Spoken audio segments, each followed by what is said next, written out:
Hi guys, welcome back to the vlog. First of all, the headphones and the microphone, it's really just because I felt like it and I wanted to get some cool sound. Let me know if you can tell the difference. Today I want to talk about YouTube. Again, shocking. I know, my vlog is super meta. I'm basically Abed, but less interesting. I can't help it. There's some interesting stuff going on with YouTube, and I feel the need to talk about it. Anybody who's been around the YouTube environment for a while knows that YouTube runs kind of like an assembly line in that it just wants to keep churning out new content day after day after day. And the creators really just have to keep up if they want to stay relevant. So I was whinging about this a little while ago about how you see pretty much just famous people in YouTube Rewind this year, and that is very much to do with this new model they're adopting. Now, back in the day, it used to be very much about getting likes and views on your video because that would indicate that clearly you've got something worth watching. Then people would start abusing that with, thumbnail hacking and basically clickbait.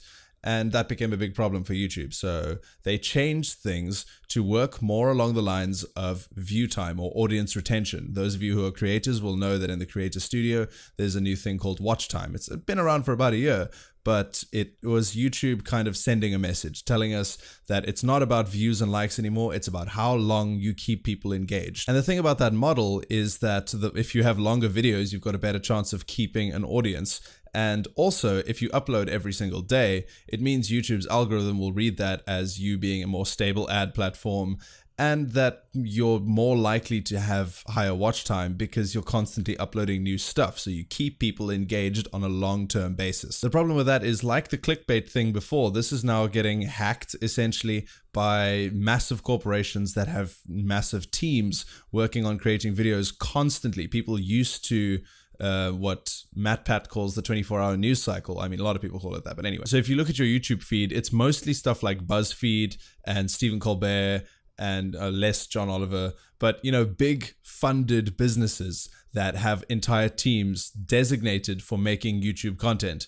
So they can churn it out really fast because they've got these teams behind it, whereas most of us are just one or two people. The problem with that is you get something called creator burnout, where we literally can't keep up with the machine, especially when you're competing against things like BuzzFeed to get onto somebody's feed. BuzzFeed is pretty much always going to be way faster and way bigger, and their content is going to look and feel better, even if it is garbage content like a $30 beer versus a $300 beer or some stupid crap like that. The point is they can just keep churning it out. Now, I don't have anything against BuzzFeed. I love a lot of the stuff that they do. It's just that I feel like they are taking over a little bit, and BuzzFeed's really it's a symptom of the problem. They're not the problem. They're just kind of part of it. So with a model like this, someone like me who does daily vlogs, you'd think would stand a pretty good chance, but daily vlogging is really hard. And people who watch daily vloggers can see that. I mean, yesterday's video was me asking you guys, what do you think I should do? Should I take a break? Should I continue? The consensus pretty much is that you guys want me to keep going, which thank you, by the way. I really appreciate all the support and all the help. I got a suggestion from Herko, sorry, I don't know how to pronounce your name because I've never seen it before. I'm going to call you Hero though. So he suggests that I start a segment based around specific days, like a Philosophy Tuesday, Q&A Wednesday, something like that. And I'm going to rely on you guys. Send me in questions whenever you like. And if there are enough, and if it's consistent, or you find something that you want me to talk about on a consistent basis, then sure, I'll turn that into a segment. But if there's not enough input on your end, then I can't really do a Q&A if I don't get enough questions, you know what I mean? Anyway, back to YouTube. The thing about daily vloggers and stuff like that, it burns you out, and you just can't keep up with these big channels that can just keep churning stuff out. So eventually, like everyone, you fall behind. And then YouTube, as soon as you miss a day, for example, YouTube pretty much stops paying attention to you. And whereas videos used to have a bit of a longer shelf life, they don't anymore. It's kind of, okay, next day, all right, new content, next day, new content, and everything gets forgotten much faster because people are more than happy to just listen to what YouTube is saying and churn out more and more and more and more, which in effect means that YouTube has become a fantastic platform for the assembly line approach. and it kind of leaves normal people in the dust. It's just that's the way things are going, and that's what it has turned into and is turning into. I'm not saying anything's wrong with that.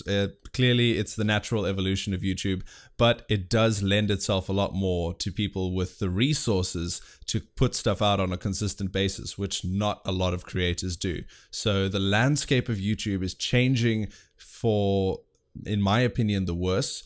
But that's because I have a certain idea of what YouTube should be, and I might be wrong. I've always thought of YouTube as a great place for individual creators to showcase their work. That's why, I fell in love with channels like Freddie Wong, which later became Rocket Jump, making 2 to 3 minute videos that were just incredible. But now a 2 to 3 minute video doesn't have enough literal length to get the kind of audience retention that would put it on, say, the YouTube trending page. Whereas a 2-hour Let's Play video by PewDiePie is kind of the perfect video for that, because people might watch it for the entire 2 hours. Even if they only watch half of that, that's still an hour of retention, which YouTube loves because that is a perfect ad platform. And if that same person then puts up a video every day, even if it's 40 minutes, 30 minutes, and an hour, stuff like that, you've still got an immense amount of content for people to get through.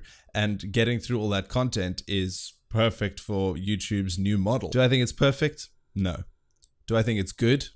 Still no. Do I think it could lead to something good? Not really. But do I like gaming videos?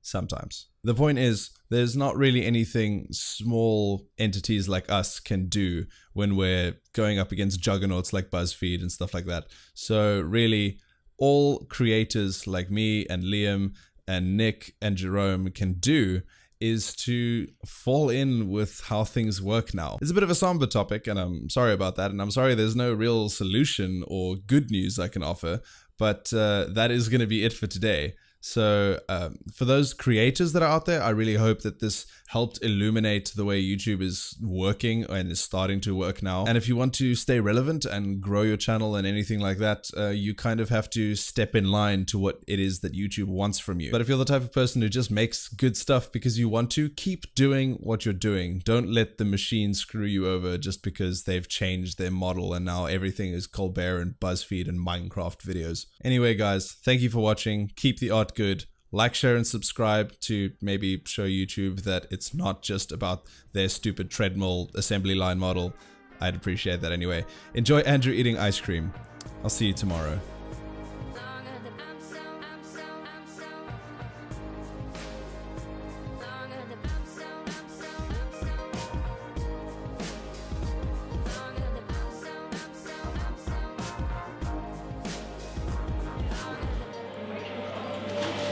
Please subscribe.